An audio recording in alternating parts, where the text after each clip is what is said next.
Today on Corporals Corner, we're going to test out some budget saws. On that note, let's get down here and find some wood and get her done.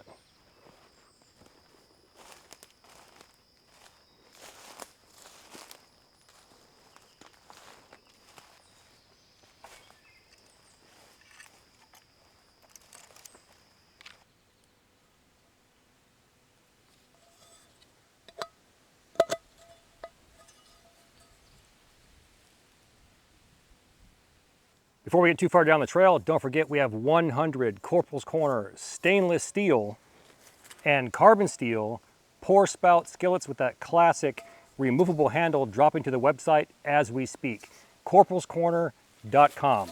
While you're there, don't forget to grab a skillet bag and patch.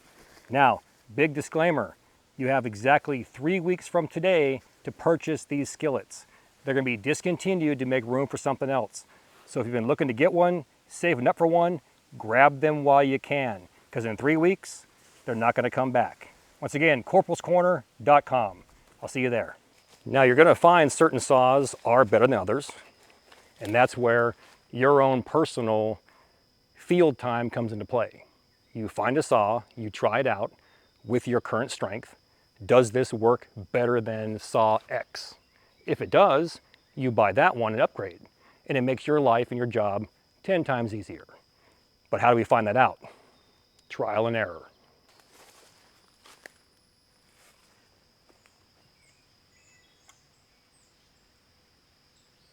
Now here's a dose of reality when it comes to testing a saw.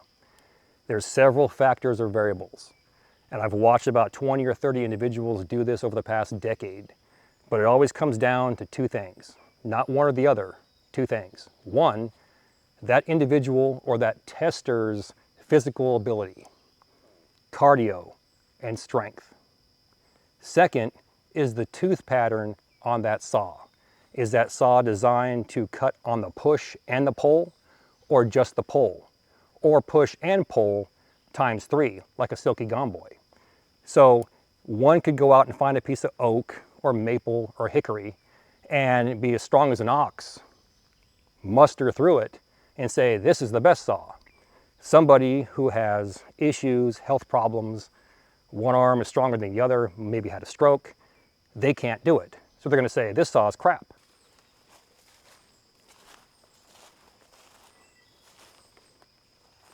So breaking this down, yes, there are several other variables.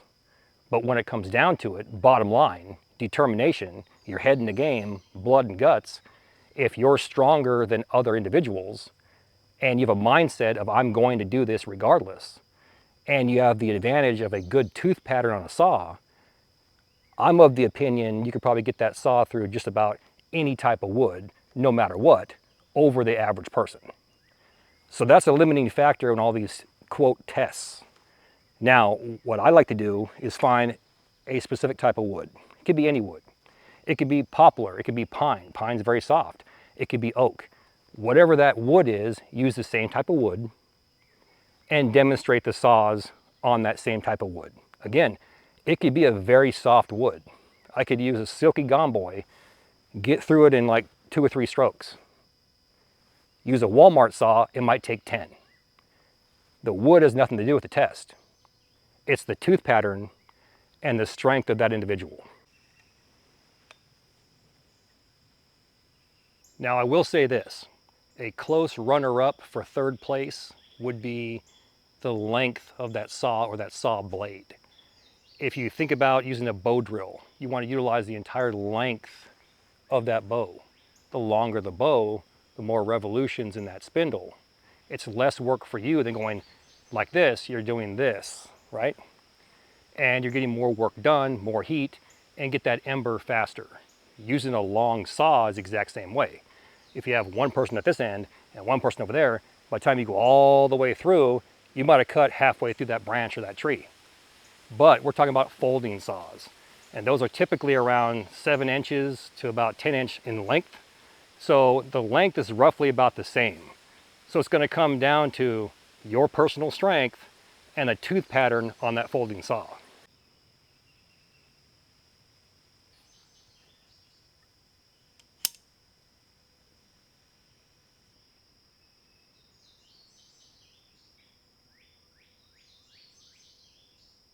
This right here is the Silky Gomo. It's been paraded around for about 5 or 6 years now in the bushcraft and survival community. It is considered the holy grail of folding saws, and they are expensive depending on the actual blade length and tooth pattern, meaning medium or large teeth. These things can range anywhere from $50 all the way up into the hundreds. So in my opinion, that's not budget friendly. I have to talk about this one because other saws that are budget friendly are trying to be like this one or get as close as possible to this, because ultimately this is their competition. And if you can get something close for cheaper, then they win. So a lot of the industry giants have changed their thought process. Instead of, I'm just going to make cheap gear that falls apart, they're still going to make cheap gear, but they're going to make it function way closer to the real thing. But real quick, some of the features. This right here has a 9-inch curved blade, and the tooth pattern is a large tooth pattern. I believe it's 8 teeth per 30 millimeters. It says right on here, lot number, made in Japan, and it gives the number, it's a 210. So just do a quick Google search, you can get all the specs you want on this. It has a rubberized handle for the grip, and you get 2 positions by simply pressing your button. There's 1, and there's 2. It will lock in place. This allows you to flip the saw around and actually cut towards you, and then go back to your curve, and you can saw away from you. I know for a fact that now in 2026, the Silky Gomo curved, the 210 will cut on the push as well as the pull.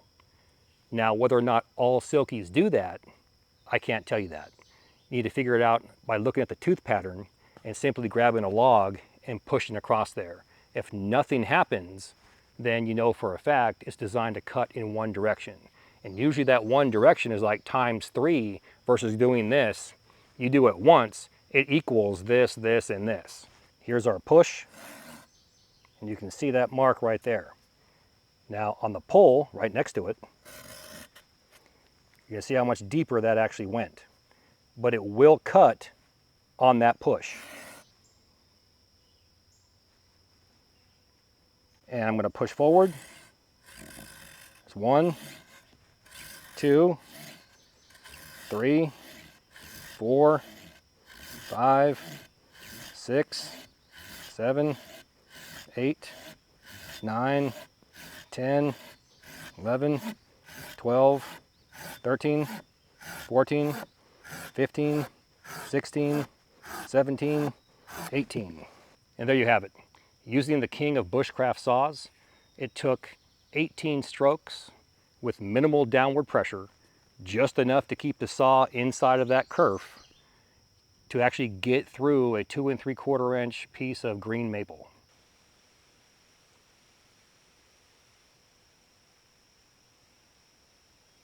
Next we have a Fiskars pruning saw, or folding pruning saw. Now this is available at several different stores. I went to Lowe's. It retails for around $27 and change. My opinion is a budget saw should be in the 20s and less. So this falls right in there. And it might even be less depending on where you buy it at. Say Tractor Supply or Menards, so on and so forth. Now this saw right here wants to be a Silky Gomo. The blade length is actually longer. It's almost 10 inches. The tooth pattern is almost identical in the fact that it will also cut on the push and the pull.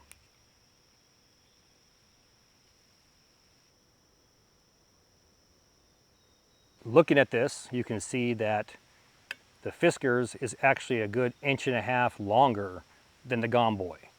How's that going to affect the test? Here's my opinion on that. It's actually not, and here's why.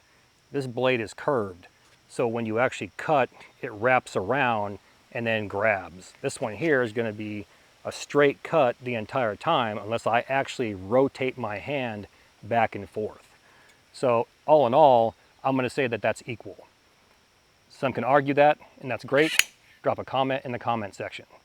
All right, so it cuts on the push slightly. We're going to go ahead and try to count these here. We'll stop at 18. It's 1, 2, 3, 4, 5, 6, 7, 8, 9, 10, 11, 12, 13, 14, 15, 16, 17, 18. So right there we have 18 and we're about a quarter of the way through.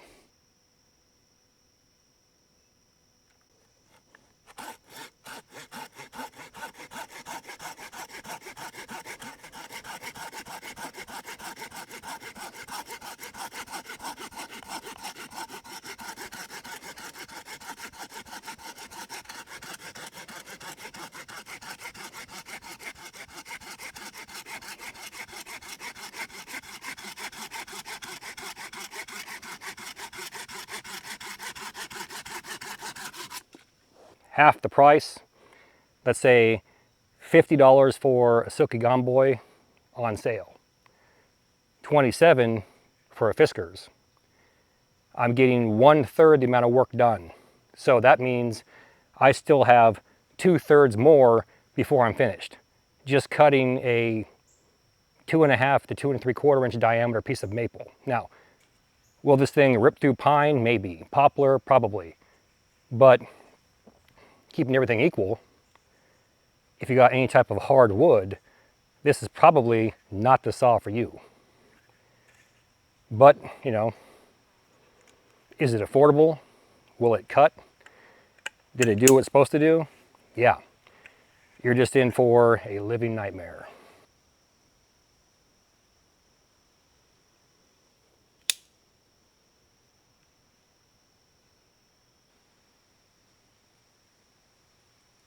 Moving on to Walmart, we have the Ozark Trail folding pruning saw. This is found in the camping section.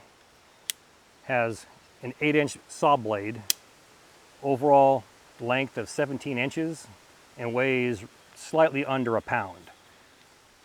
The reason for that is because we have wooden handles that are American hickory versus rubber or plastic like the other ones.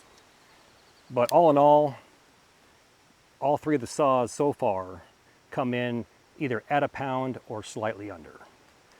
Now, we have an 8-inch curved saw blade with medium-sized teeth. Now that tooth pattern is as close as I could find that resembles an actual Silky Gomboy. Whether or not this will cut on the push, it feels like it may, but it will definitely rip some wood open on the pull. And it actually feels a lot more aggressive than the Fiskars. So on that note, let's go over and try it out and actually see what it can do. Now, as far as replacement blades, I didn't see any online. However, it retails for $11.50. So that's cheaper than a Silky Gomboy blade. It's half as much as the Fiskars. So if it were to break, 11 bucks and you got a new one. Let's go ahead and check out the push first. Slightly cuts. 1, 2, 3, 4, 5, 6, 7, 8, 9, 10, 11, 12, 13, 14, 15, 16, 17, 18, 19, 20, 21, 22, 23, 24, 25, 26. Look at that.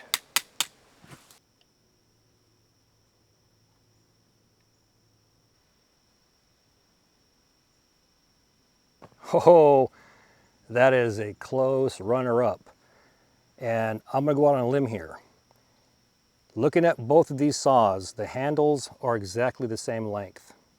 The system is exactly the same, push button that locks it, unlocks it, and that nut right there and bolt is identical.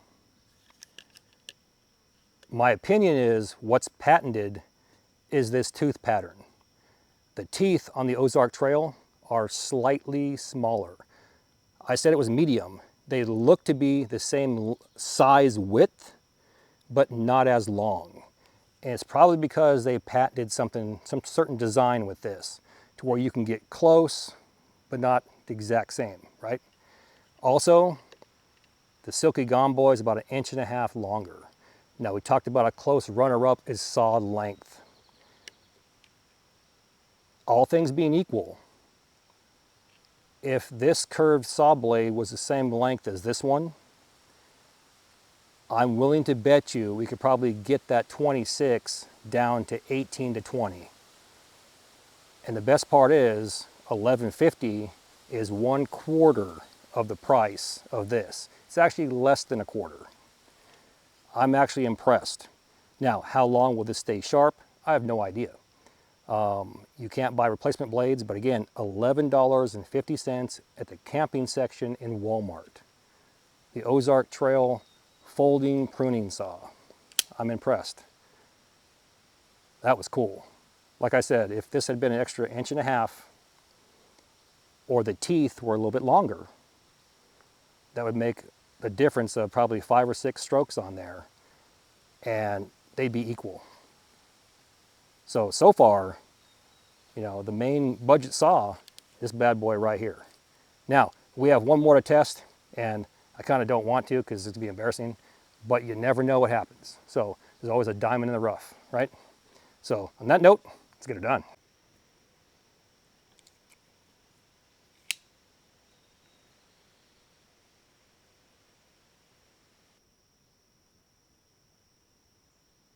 So now, Dollar General. I showed this in my Dollar General gear loadout for the future fishing overnighter. And we haven't tested it yet because I wanted the blade to be fresh.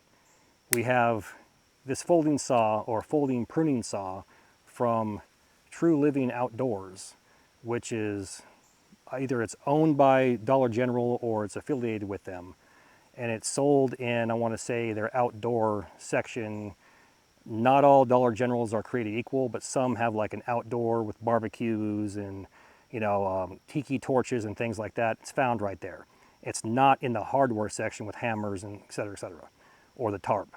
It was actually on the opposite end of the store. So again, they're not all created equal. Just search your Dollar General and you'll see it. It has an overall length of 9 inches, and that's all that it says. So I'm assuming the blade is up inside here for a total length of 9 inches, because that's not 9 inches, it's about 6. And the tooth pattern, once again, it resembles a Silky Gomo in width and length, and it feels like it may cut on the push slightly. You have this extra piece here. I'm assuming that's for reinforcement. I'm not understanding that, other than like some type of knuckle protector, which, yes, that could be beneficial. You also have a Phillips head screw in here with a nut. Again, I have not seen any replacement blades, but again, $8 at Dollar General, you can buy a new saw, right? And for what we just seen, $11.50, go to Walmart. So not much to say about this other than it locks, push the button, unlock it, plastic with a rubberized handle, and enough talk. Let's test. Let's go about a 1/2 inch in and test it on the push. It actually does leave a mark. Okay, so here we go. We'll stop at 18, look at it, and then go from there. 1, 2, 3, 4, 5, 6, 7, 8, 9, 10, 11, 12, 13, 14, 15, 16, 17, 18, 19, 20, 21, 22, 23, 24, 25, 26, 27, 28, 29. That was half, so 30. Between 29 and 30. So between 29 and 30, I messed up that half pull, so I'll just round it up to 30. Either way, $8 at Dollar General, and we have $11.50 over at Walmart. Now, looking at this, the blade length of the Walmart saw is longer. The entire saw feels a lot more sturdy. You got a wooden handle. This is cheap plastic, and I guarantee you it's going to crack. Once that blade gets bound up inside of a kerf or something happens, it's probably going to snap off, crack the plastic. You're going to have a problem. But if you had to have a saw right now for an overnighter, or cut something right now, or toss it into something, let's say in your vehicle or in your wife's toolbox to do some slight 1-inch cuts on something or 1/2-inch limbs or pruning, basic pruning, will it get the job done? Yes, it will. That's very impressive for an $8 saw. Again, $11.50, and this thing feels just like the Silky Gomo. I'm actually impressed. And what's sad is the Fiskars for $27, the teeth sucked. I mean, that thing was done. I mean, we cut one piece, it kept getting stuck inside there. I didn't want to, you couldn't even push it forward. It didn't want to cut. It was moving all around. These just went right in there. Very little to no downward pressure, just enough to keep it in that kerf, and it cut right through there. I mean, it is what it is. That's impressive.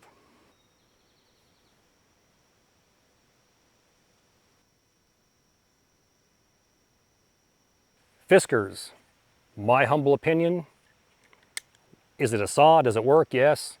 Is it worth $27 and change and tax? I'm going to say no. Even if this blade were curved, and someone's going to say that, it still probably took about 50 to 60 strokes to cut through that. Let's say we shave off 20, that's still 40. So thumbs down for $27. I'm highly impressed with both of these.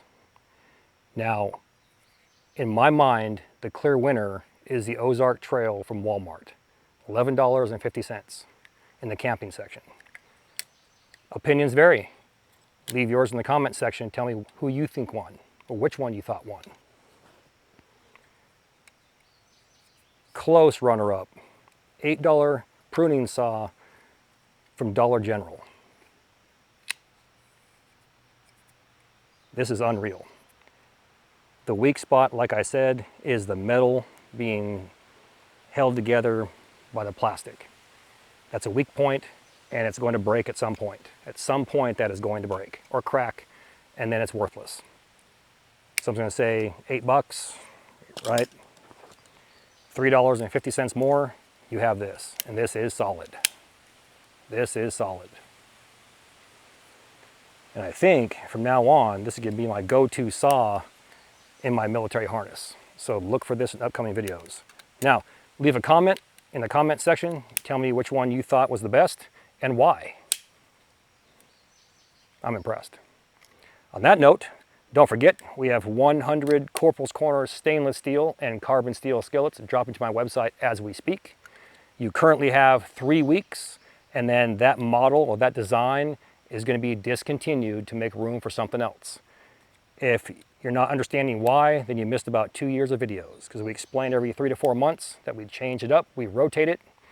That way our competition doesn't have a chance to adapt. And by the time they try to copy me, we've moved on, and they're 2 or 3 revisions behind. So it is what it is. This is a competitive market and a monopoly. So there you go. On that note, let's go and get out of here. With that, all the gear in my videos can be found at one spot, my website, corporalscorner.com. Now please do me that favor, hit that like and subscribe button, then ring that notification bell. Once you ring that bell, please select all notifications. And as always, thank you for your comments, views, and support. Thanks for watching. Get out in the field, have some fun. I'm going to catch you next time.